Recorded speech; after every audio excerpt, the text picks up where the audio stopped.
Welcome to the Lock Shop with Nielsen and Hustler, powered by Coolbet Canada.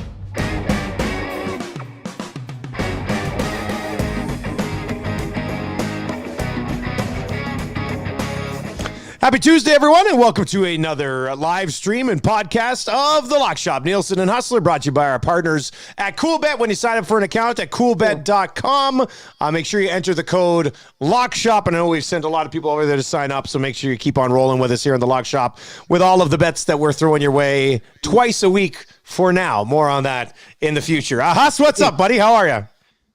Well, it was a pretty awesome long weekend. It's always tough to get back to the grind on Tuesday, although certainly your show, my show today, there is a ton to talk about. So as I always say, it's not like we're digging ditches here. It's a labor of love. But honestly, it was great. You know, a few cold ones, some great games. Listen, I was all geeked for the PGA and my guys didn't come through as I had hoped, but we got an amazing finish, a really exciting back nine. And night in and night out, we're getting some great action in the Stanley Cup Playoffs, although one series in particular over before it basically even started. Well, and congratulations to you. We kind of went head-to-head on that bad boy. You were on Tampa, and I was on the Florida Panthers. And to be honest with you, buddy, I'm sitting here, I mean, outside of a betting perspective as well, not that I was heavy on it, but, you know, it would have been nice for them to win for me for sure. I don't know what happened to the Florida Panthers, man. How can an offensive juggernaut like that not just lose a series, but get swept and score 3 goals in 4 games? They averaged over 4 goals per game this season, and they scored 3 in 4. And I know, like, Vasilevsky's unbelievable and everything, but when you have that much talent and that much skill, man, you got to find a way to put some pucks in the back of the net. It is crazy. A friend sent me a bit last series, actually, against Toronto, that in the previous 5 clinching games for the Tampa Bay Lightning, Vasilevsky had 5 shutouts. Now, he did give up 1 goal to the Leafs in the clinching game. Well, he was right back to another goose egg yesterday. 1 goal in the last 7 clinching games against, including 6 shutouts. It really is amazing. And this is a team, Dusty, that now that they've got the, they've got the 2 championships, they've been there before, the core remains the same. They are more so than any other team that we've seen in the playoffs, able to elevate their play to the level that you need to compete and beat some very, very good hockey teams. I mean, let's face it, they just went through the Leafs and the President's Trophy win. That's impressive. In the first 2. And I also do think that test they got against Toronto, which was right to the limit, put them in a good place. Often if you have that real tough series early on, it can help you later on. And I think we certainly saw that. But the Panthers didn't seem ready for prime time. To be honest, they didn't really look at that much in the Washington series either. And I don't know, maybe they got exposed a little bit. That being said, I think we know that the Tampa Bay Lightning still the class of the East right now. And if you want to win the NHL championship, you're going to probably have to go through the Thunderdome. Well, that's what I was going to say. Like, when you look at what's going on with the Tampa Bay Lightning right now, you know, they got through that first round series against Leafs. You're like, whew, man, we'll see if they can keep her going. And now with the way they beat Florida, man, I'm sitting here going, who's going to stop them from three-peating? Like, nothing against Carolina or New York. I'm not sure if there's going to be much of a challenge there. I mean, maybe. And then, you know, who knows what happens and ends up Colorado or one of these Alberta teams. But Tampa all of a sudden is in a pretty good spot here to maybe take a run at 3. And if you take a run at 3, I mean, you're full-blown dynasty mode. Like, that's what this is with the Tampa Bay Lightning, which, to be honest with you, I'm pretty excited to talk about, to be honest with you. That'd be a very cool thing to accomplish in modern sports today. Not NHL, like modern sports today. That's huge. Well, in the salary cap era, I mean, there's been a number of teams that were good for a long time, and part of that is, you know, having a superstar, a couple superstars. Certainly the Penguins are in that category for a while. But the Hawks. Three-peating is different. I mean, we've seen how difficult, even for the Hawks, even for the Kings, they never even won back-to-back. So Tampa, and I know they're only halfway there. There's 2 more series to go, and whoever comes out of the West, you know, certainly Colorado is the favorite to do that right now, but whether it be Colorado or one of the 2 teams in the Battle of Alberta, which we'll get to, I mean, it should be a great final, but I'm more and more impressed by Tampa each and every game out. And as I mentioned, you know, we made those picks a week ago or whatever, or I guess 8 days ago, so we could get in before they dropped the puck. And at the time we did the bets, Tampa was plus 130 on the series price, and I bet that. And then shortly before puck drop, they were up to plus 140, and I couldn't help pull the trigger again. So I'm not sure I remembered making the first bet. Bottom line was we doubled up on Tampa and got the puck line last night too. So made up for a few disappointing performances at the PGA Championship. And I know we'll talk golf a little bit later on. Yeah, we will reload on golf for sure. That's going to be on the way. And then we've got some NBA picks as well. But let's dive into the National Hockey League tonight. And we got to start with the Battle of Alberta. Huss, I got to know, as somebody not in this market or the Calgary market, your thoughts on what you're seeing with Connor McDavid and the way this series has gone so far. Well, I'm glad you started with Connor McDavid because he is the story of this series. I mean, what he's doing right now is... I mean, listen, in some ways we're spoiled. We're almost used to it, the greatness that he puts forth. But to be honest, this body of work of the way he's playing right now against a hell of a good Calgary team that defends as well as maybe any in the league is as impressive a feat as we've seen in a long, long time. And it is up there with the greatest stretch of play I think we've seen in NHL history, to be perfectly honest. I heard someone talking yesterday. I mean, if McDavid played in the late 80s or the early 90s, how many points would he get? 400? If he was to play, you're not even wrong. Like 300 would be, if he was to play the way he plays right now in the playoffs with that level of intensity the entire regular season, he'd take a run at like 170 points. Like it's ridiculous what he's doing right now. Like there were 4 or 5 moments in just the last game where I was just like, what? I like rewound it, and like I think he is, with the overall package, the greatest hockey player to ever play the game. Like other guys have had great careers, and I'm not trying to take anything away from these guys, but like with where all players are at now with their development and their skating and their puck handling and their speed, nobody's ever played the game. This is maybe the better way to say it. Nobody has ever played the game the way Connor McDavid plays the game. I think that's a fair statement. That's not even a hot take. I've always said that if you're asking, talking about the best player ever, certainly Wayne Gretzky has the best career. But I've always maintained that Mario Lemieux played the game at the highest level that it has ever been played at. He might have to take second place right now for the way Connor McDavid. I mean, the skill and what he does at top speed is just like, that's what makes him such a unicorn. And I mean, some of the things that we've seen so far, I mean, I'll tell you what, I mean, with no skin in the game, it has just been fun to watch. And I got to tell you, this game tonight, and we may as well get right into it. Let's get to it.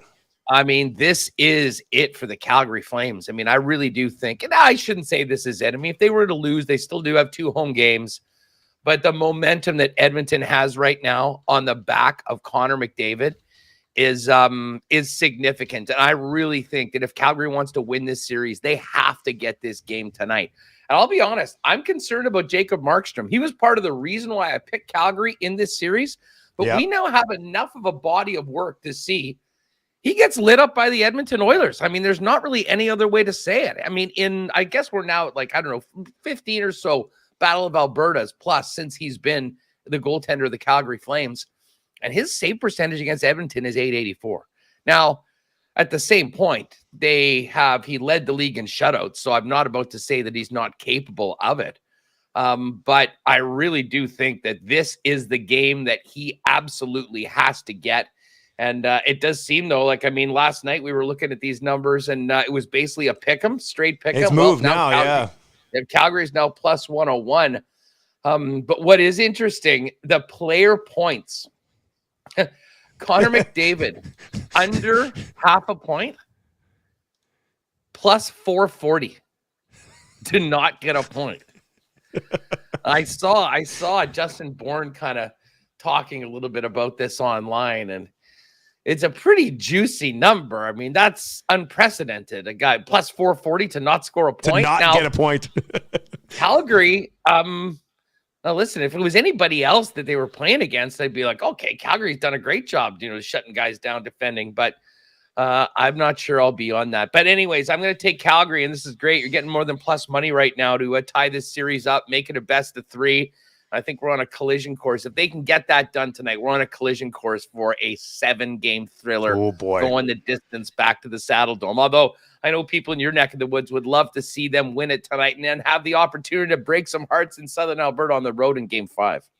That would be something too. There's no doubt about it. I am going to roll. It isn't even like a Homer Oilers play. This is just I can't go against Connor McDavid right now. Like from the moment they were behind in Game 5 against the Kings, he hit a switch. It was almost like the moment the Kings did Draisaitl dirty, McDavid was like, F all of you. I'm going to take over now.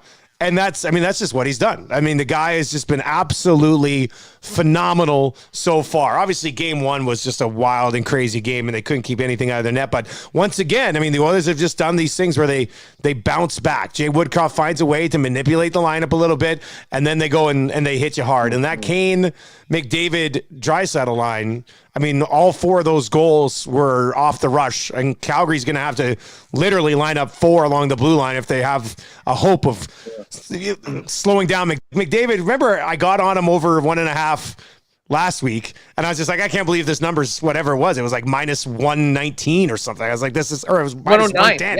Yeah, 109. I couldn't believe it. Now it's sitting here at minus 160, which is kind of what I thought it should have been then. So I'm going to roll with the Oilers getting the job done at home tonight, and I am going to say once again that they're going to score more than 3.5 goals on Markstrom, and that's plus 122. And I love the value at plus 122 when you just look at their history against Markstrom. You laid out the numbers a little bit earlier. Just this season, let's just lay it out to just this season.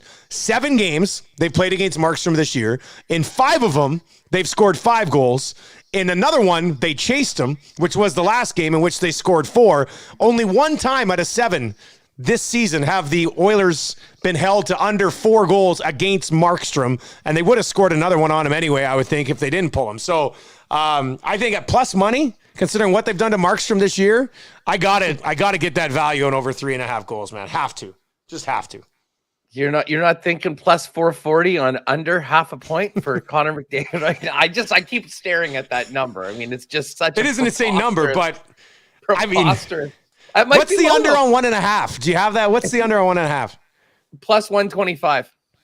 Jeez, to only get 1 point in an NHL game, you're still getting plus money out of it. It's not even 2-1 on to get 3 points. Like it's plus 195 for McDavid to get over 2.5 points. And I can't even be mad at it. I mean, to be honest with you, the real odds for Connor McDavid to get under half a point, it's probably more like 6-1 or 7-1 the way he's playing right now, and especially the way Markstrom. When you think about Markstrom, the one game that they won in this series, he gave up half a dozen, and it was one of his ugliest performances. Although, to be honest, I really did think that was a huge boost for Calgary going into these last 2 games. But the way that it's turned around, tell you what. So what is that, an 8:30 start your time? 7:30 start? 7:30 here. Yeah. So we'll get it 8:30 here. Well, as I said, head-to-head, here we go. I mean, I'm really hoping that we can get this series going the distance because it's just been so damn good. And the Battle of the Sunshine State was such a dud. Although, you know what? I know that this hasn't had the same amount of eyeballs on it in Canada because of all the focus on what's happening at Edmonton and Calgary. It's going to be an interesting game between the Hurricanes and the Rangers tonight. The Canes, it's been sort of bizarre right now. They are perfect at home, and they are winless on the road so far. So if you like that trend, the Rangers are the team tonight to jump on, and they can get it to 2. I thought Shesterkin's played very well in this series, much better than he was against Pittsburgh when he got chased a couple times. But I kind of think that this is time for the Carolina Hurricanes to flex. They're seeing what's happened in the other series. They know that the Tampa Bay Lightning are sitting there ready and waiting for them. A win tonight would put them in a position to clinch, to win, to move on in Game 5 at home.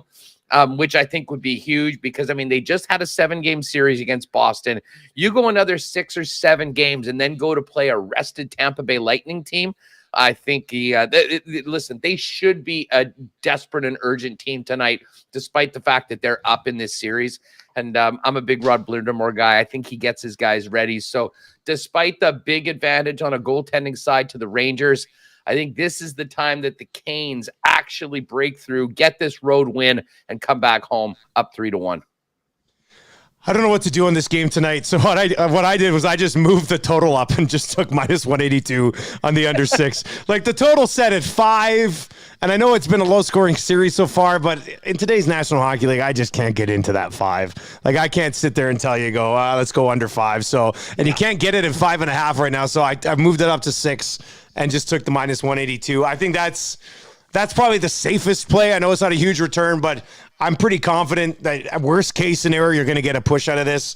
So, but I'm torn on it. Like the Carolina road win, home win thing, or road loss, home win thing just has me rattled on this game. So I'll probably just move the total a bit and just sprinkle it a little bit, buddy. I don't know what to do other than that. Like, I don't know. I just don't know.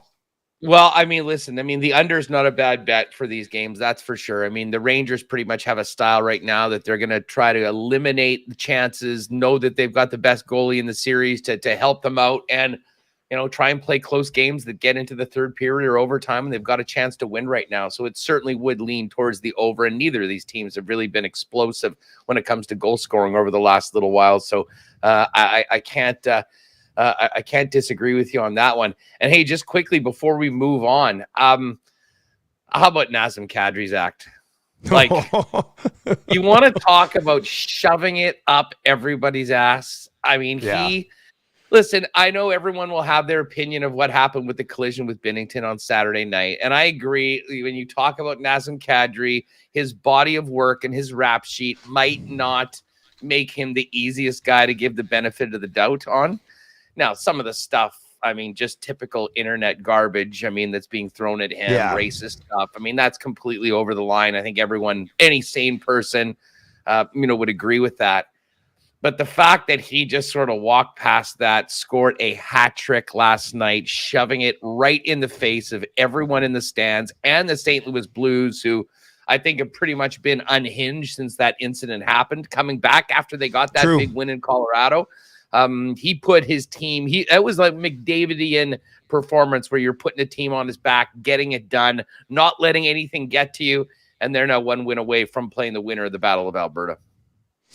Yeah, I'll tell you, if the Oilers do finish off Calgary here at some point and get Colorado and Nazem Kadri in the third round of the playoffs, oh man, this is going to be quite the scene because he's such an easy guy to hate just with the way that he plays, right? And I've got that little bit of a history years ago when I said it. He was here running around. I said, somebody on the Oilers has got to take a run at him.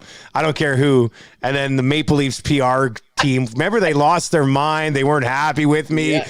They wanted me to issue an apology. I was just like, so, I mean, it may be a little bit of a different vibe because he's not with the Leafs anymore. But Kadri, and this is what he does really well. I mean, you saw what happened, and I don't even really blame him for the Binnington incident. Like, he looked like he was going to reach out to go over the puck, and he got bumped, it's ridiculous, the garbage that you mentioned is being spewed online right now. Some of the tweets that you're seeing are absolutely pathetic. But Kadri does have the ability. Not many guys in the league have the ability to, first of all, maybe hurt his own team by doing something stupid, but also really change the focus of a series by doing something as well. So that would be quite the scene, man. Like if you think people hate Matt Tkachuk right now, wait until Kadri does something in that series. Holy smokes. Well, the funny thing is, I mean, I'll say this. I think that maybe in some ways he's learned his lesson. I mean, you can only kill your team and get suspended from the playoffs so many times before you're either out of the league or you wake up and figure it out.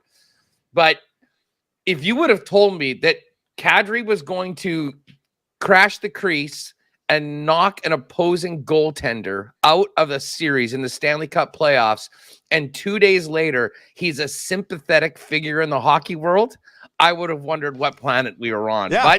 But that is exactly what's happened right now. And again, I mean, this is not making light of what's come at his way on social media. It's absolutely disgusting. Bullshit. Yeah. But the way he handled himself, both on the ice and off the ice, and frankly, the way the Blues have handled themselves. I mean, they've been taking runs at him. I mean, we saw 2 penalties on the same play. Thank you very much. 5-on-3. Let's take care of this right now. Yeah, they've allowed him to completely throw themselves off their game. But was it Binnington that threw the water bottle? Like, it just... What a loser. And Binnington's a snap show anyway, right? So. Oh, he's a complete... the guy is a wreck.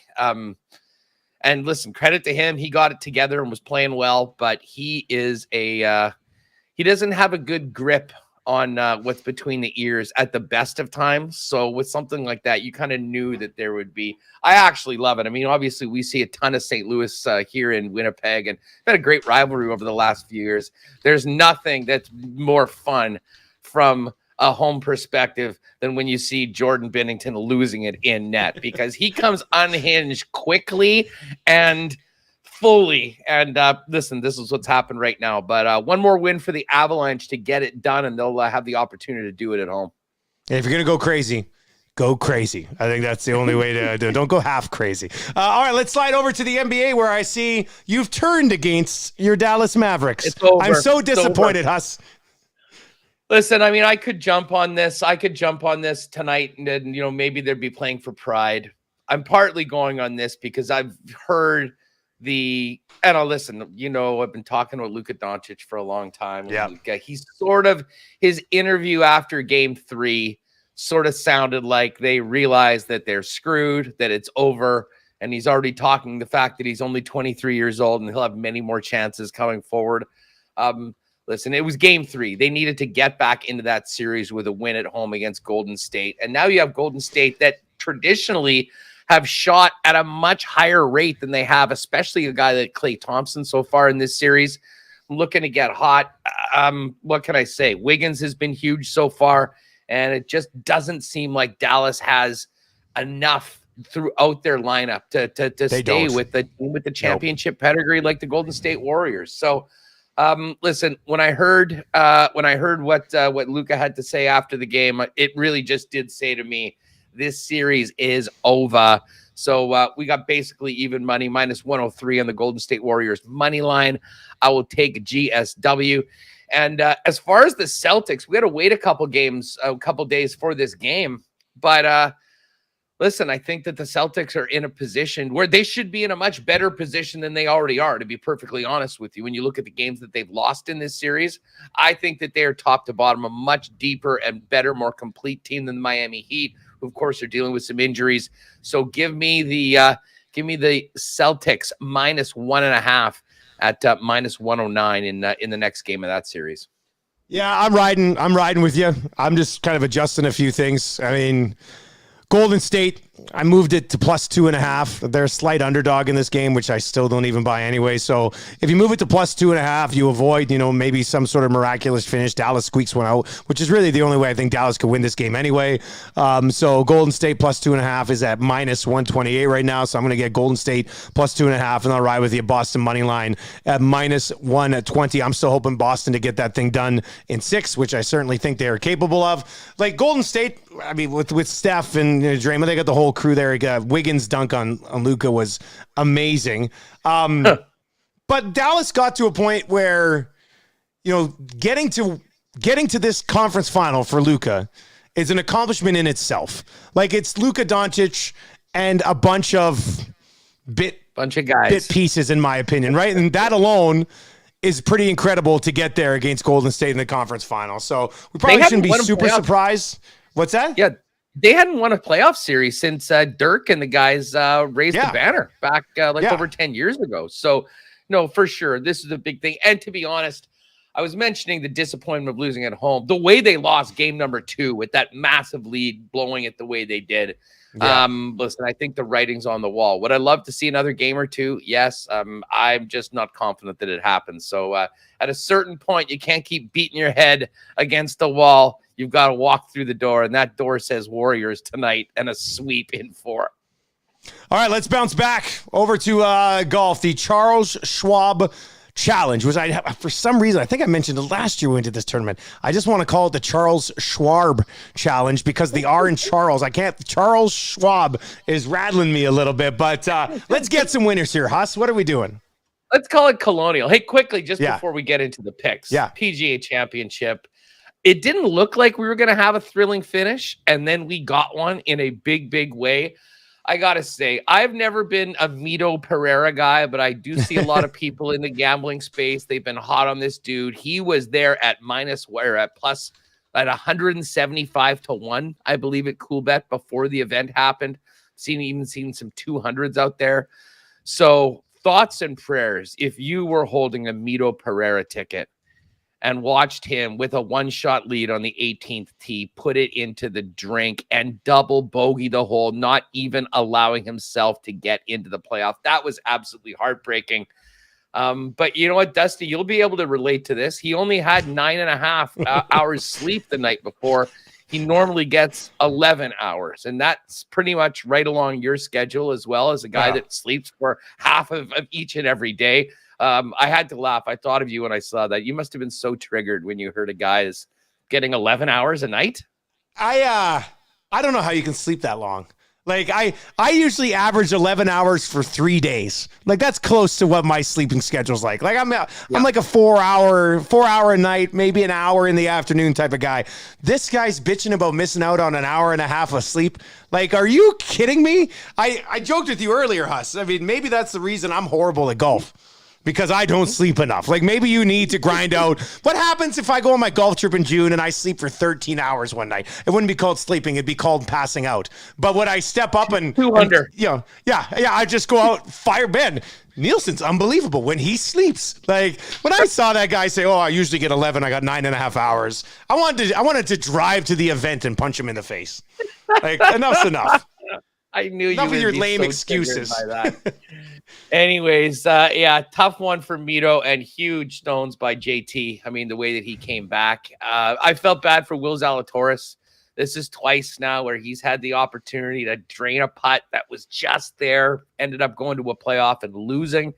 But Justin Thomas is one of the best in the world, and he showed it with a clutch 67 on Sunday and then winning in the playoff, which brings us to the Colonial. It's actually a pretty good field too. I mean, when you think about it is all of the, the guys that are normally in, but I'm going to focus in on a couple guys near the top of the leaderboard that didn't play very well at the PGA that I'm looking for big bounce backs from.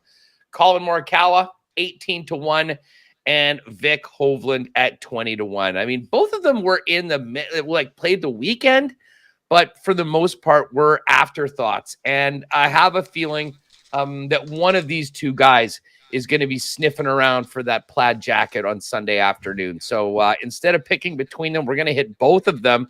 And then my one other play, in addition to Morikawa and Hovland, is Sungjae Im. And listen, Sungjae did not participate in the PGA and missed the earlier week because he got tested positive for COVID. So Sanjay's a guy that normally plays like pretty much every week. You know, you have a tournament, he'll show up and he'll play. The guy famously lives in a hotel pretty much the entire time. So I think that, I guess what I'm betting is that, Sungjae, a couple weeks of practice preparation, getting ready for this tournament, as opposed to the stress of a major, might put him in well. And he has played well so far this season. So at 32-1, I don't mind Sungjae, but the two guys I'm most giddy about for this event at the Colonial are bounce back weekends for Colin Morikawa and our boy Vic. A little bit of a bounce back type of weekend for my guy too, and Jordan Spieth. And I know it's chalky. Is there 3 guys still at 13-1? I think there's 3 guys. Yeah. I saw it earlier today. That are 13 and JT. Yeah. Oh, Shuffler last week. My goodness. Speaking of the bounce back, right? So, but I'm going to roll with Jordan Spieth here, plus 1,300. So you're getting him at 13-1. It's his 10th time rolling into this event. He won a Colonial in 2016, and he's also finished second 3 times. He's been there 10 times. 8 times he's finished top 15. This is just a track that Jordan Spieth plays extremely well. So I'm going to get on him at 13-1. And then a couple of little bit, not longer shots, but a little bit further down the list. One will be Answer, who's in his 5th appearance. He finished top 10. I think he was 9th at the PGA Championship and was pretty darn good tee to green at that event. He has not missed a cut at Colonial. This will be his 5th trip there, and he's finished T14 in each of the last 2 trips. So he's a guy who's obviously played it pretty well in the past, coming off a pretty decent week last weekend as well. And then the other guy I'm going to go with, he's on the U.S. Open bubble right now, and that's Brian Harman. He's plus 5,000 right now. But at this event, this will be the 10th time he's played it. And he's got 6 top 25s since 2015, which would be like 7 trips. And he's got 6 top 25s during that time. So he's played the course extremely well. And I think there's a chance here at plus 5,000 that, there's a lot on the line for him. I think he might be able to find himself in the mix, and that's all you're kind of hoping for heading into the weekend. So Harman at plus 5,000, Answer at 35-1, and Spieth at 13-1 for me at Colonial there, Huss. Yeah, I love the Answer pick too. I mean, I kind of felt for him. He's a guy that, we've had many times. I wasn't on him, although I did have him in a couple DraftKings lineups, so I was paying attention to him. And just, a couple small mistakes on a very tough course and tough conditions that pretty much got to everyone, conspired against him. But I wouldn't at all be surprised if he bounces back. And as far as Spieth goes, with Spieth, he has been playing very well overall, like this last, month plus. It's for me, it's all about whether he can start dropping some putts, because that he's got maybe as brilliant a short game as just about anyone in the in the event. So like when he misses his greens, he's able to get his pars. Every now and then, he'll avoid bogey with the best of them. But it's about having the irons locked in and then pulling the magic beans out and dropping a few of those putts. So it'd be interesting to see. And just quickly, I know none of us really mentioned Scottie Shuffler. I mean, for a guy that's won everything and has been clearly the number one player, his Friday round falling out of contention and missing the cut was absolutely stunning. I don't know what the number was to miss the cut beforehand. That wasn't a guy we really looked at, but tell you what, I'm sure with the weekend off that he's not used to having, he might be ready for a bounce back. But I'm going to go a little further down the board with Morikawa and Hovland. Just one more addition on Spieth there. Since 2015, he leads all players in the field, minimum 10 rounds, and birdies per round at 4.86. So he's almost averaging 5 birdies per round at Colonial there over the last 7 years. So another reason I decided to hop on him there at 13-1. You are right about the putter, though. I mean, if he starts putting well, very easily could run away with this thing. So we'll see how it plays out. All right, Huss, you got Winnipeg Sports Talk coming up in a little bit, buddy. Any news in Winnipeg to discuss today? Well, Trot's Watch continues. Trot's Watch, I like it. And I mean, listen, as always happens, there's some people on the internet that are throwing stuff out that people run with that is far from confirmed. So we'll have to discuss that. But there is a lot of information coming out as to where things are at. Jeff Hamilton's going to join us. We'll have an extended segment with Hammer, because not only will we be talking about where things are at with the Jets, True North, Barry Trotz, and the coaching search, but we'll also get into what the hell is going on with the Canadian Football League. And I know we didn't really talk about it right now. Hopefully we don't have to talk about it too much. But I was stunned to hear that CBA was not ratified by the Players Association. And we're sort of in unprecedented territory right here. This is sort of an internal thing, Canadian players, American players. But it's a very dangerous game right now. It could end up costing a lot of people a lot of money, and frankly, a ton of goodwill with a fan base that has been so supportive and so patient of them up until this point. So I certainly hope we'll have some sort of clarity and conclusion to this BS in the next day or two, and then can move on and start talking about a game on Friday night here at IG Field. I'm supposed to be calling a game on Tuesday, so hopefully that rescheduled Riders game, they got to get it done. I got to get a couple practice reps in here, Huss. We got a regular season just around the corner. Find him, Winnipeg Sports Talk on YouTube. Of course, if you've not yet subscribed to the Lock Shop Podcast and you're watching here on the live stream, make sure you do that as well so you never miss an episode. It's just available on all of your podcasting platforms. Huss, you enjoy the rest of the week, and we'll be back with a few more wagers on Friday. Yeah, well, good luck head-to-head tonight in the Battle of Alberta. Talk to you Friday, pal.